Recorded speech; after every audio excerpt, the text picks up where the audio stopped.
Yes, good morning, students. Today we are starting with the next topic, probability, chapter number 15, NCERT. Let's start with the topic now.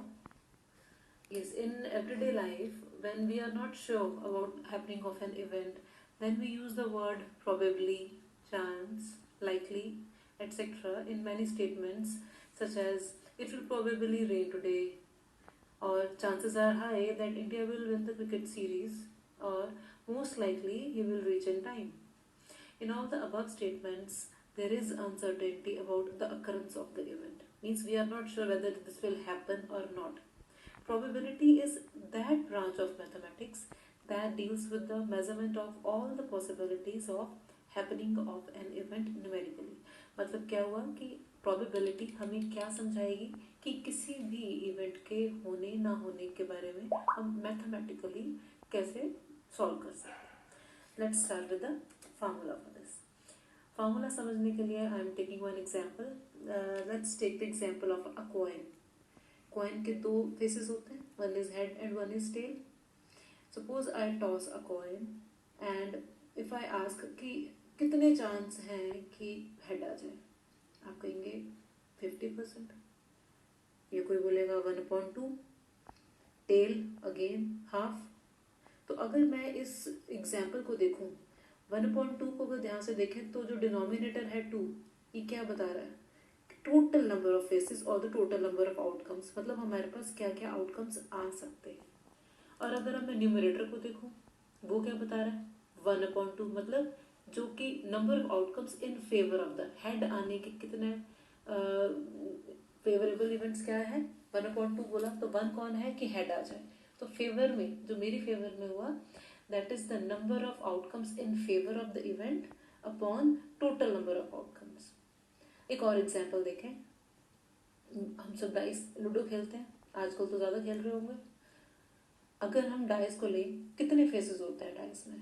6 numbers लिखे होते हैं, 1 2 3 4 5 6 dots बने होते हैं. अब अगर सपोज करो if I toss a dice, क्या प्रोबेबिलिटी है कि 5 ही ऊपर आएगा? 5 कितने नंबर है इसमें? एक ही है. तो इसकी प्रोबेबिलिटी क्या होगी? जो हमें चाहिए that is in the numerator, और जो टोटल चांसेस हैं जो आ सकते हैं आउटकम्स, वो हम डिनोमिनेटर में लिखते हैं. तो ये क्या बन गया? इट इज 1/6, क्योंकि टोटल फेसेस थे 6 और 5 आ जाए अगर वो मेरा फेवरेबल इवेंट होगा, क्योंकि मैं चाहती हूँ कि 5 आए, तो उसकी प्रोबेबिलिटी क्या हो गई? 1/6. अगर ऐसे ही मुझसे कहा जाए कि सपोज करो इवन नंबर आए, अब मैं क्या करूँगी? टोटल फेसेस तो 6 ही हैं, लेकिन न्यूमरेटर में फेवरेबल क्या होगा? जब इवन नंबर आ जाए. कितने इवन नंबर हैं? 2 4 6 के 3 नंबर हैं जो इवन है. तो प्रोबेबिलिटी क्या होगी? नंबर ऑफ फेवरेबल आउटकम्स कौन से हुए? That is 3 and the total number of outcomes is 6. So the probability is 3/6 और 1/2. अच्छा, अब कुछ पॉइंट्स हम दो नोट कर लें प्रोबेबिलिटी के रिगार्डिंग. फर्स्ट पॉइंट क्या है? That probability of happening of an event always lies between 0 and 1.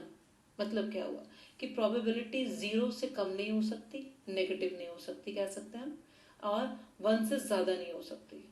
ठीक है, 1 हो सकती है, 0 भी हो सकती है, लेकिन 0 से कम नहीं हो सकती, या यूँ कह लीजिए कि नेगेटिव नहीं हो सकती, और 1 से ज़्यादा नहीं हो सकते. मतलब हम कहें कि किसी भी इवेंट की प्रोबेबिलिटी 2 होगी, दैट इज़ नॉट पॉसिबल. 1 से ज़्यादा नहीं होती. Second important point, if the probability of event E is 1, then event E is called a certain event. Means जब हम पूरा श्योर हैं कि ये होगा, हम तभी बोल सकते हैं कि इसकी probability 1 है, और वो event क्या होता है? certain event. And if the probability of an event is 0, then E is called an impossible event. Means वो हो ही नहीं सकता.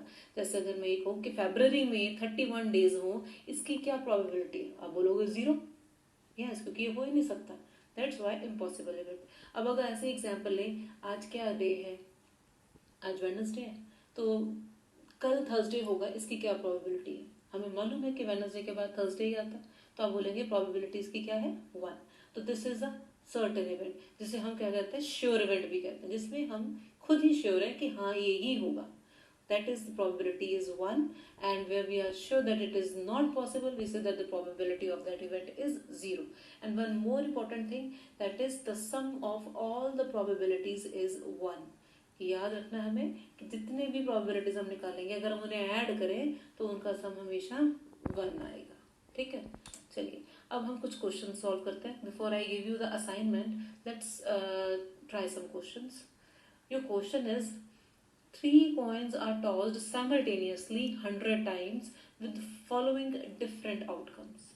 क्या है वो?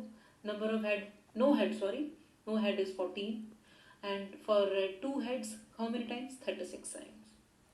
1 head 38 times, 3 head 12 times. मतलब मैंने 100 times 3 coins को टॉस किया था, तो मेरे पास no head आया 14 times, 2 heads आए 36 times, 1 head आया 38 times और 3 heads आए 12 times.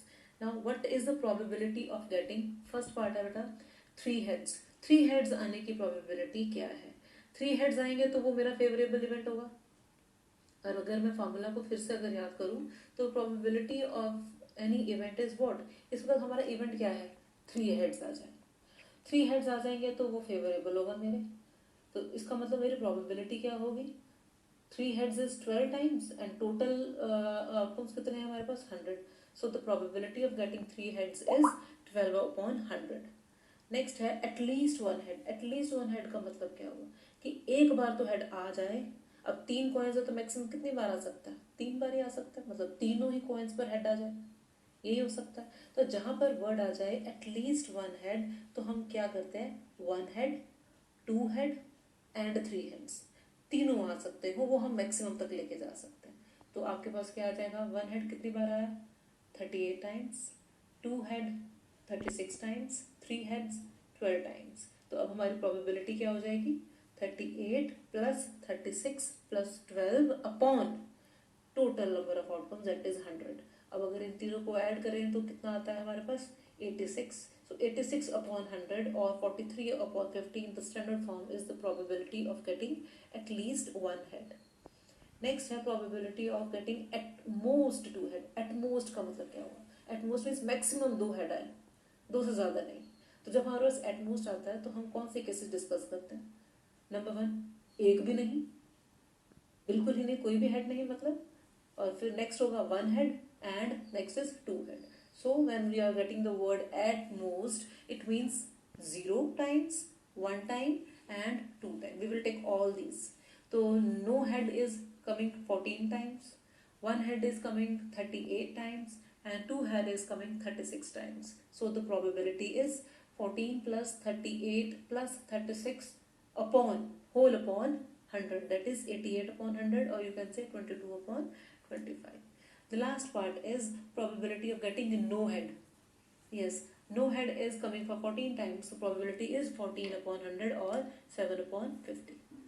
चलिए अब एक क्वेश्चन और लेते हैं हम. क्वेश्चन है, it is known that a box of 550 bulbs contains 22 defective bulbs. तो हमारे पास एक बॉक्स है जिसमें 550 बल्ब्स हैं, जिनमें से 22 जो हैं वो डिफेक्टिव हैं. Now one bulb is taken out at random from the box. हमने randomly एक बल्ब को निकाला.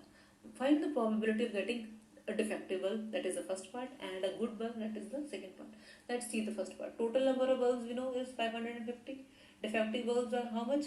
22. So the probability of getting defective bulbs. Now here my favorable outcome क्या है कि defective bulb निकल जाए. अब वो कितने हैं? 22. तो probability क्या होगी? Favorable, that is 22 upon the total, that is 550. So probability is 22 upon 550, or you can say 0.04. Similarly for getting good bulbs, how many good bulbs are there? अगर टोटल में से मैं डिफेक्टिव माइनस कर दूं तो मेरे पास सारे गुड वंस आ जाएंगे. तो 550 माइनस 22 कितना हुआ? 528. So probability of getting good bulbs is 528 upon total कितने थे? 550. तो डिवाइड करेंगे, you will get the answer as 0.96. So students, ये थे कुछ examples plus the introduction of the topic probability. I hope आपको ये topic समझ में आया होगा. I am giving you the assignment.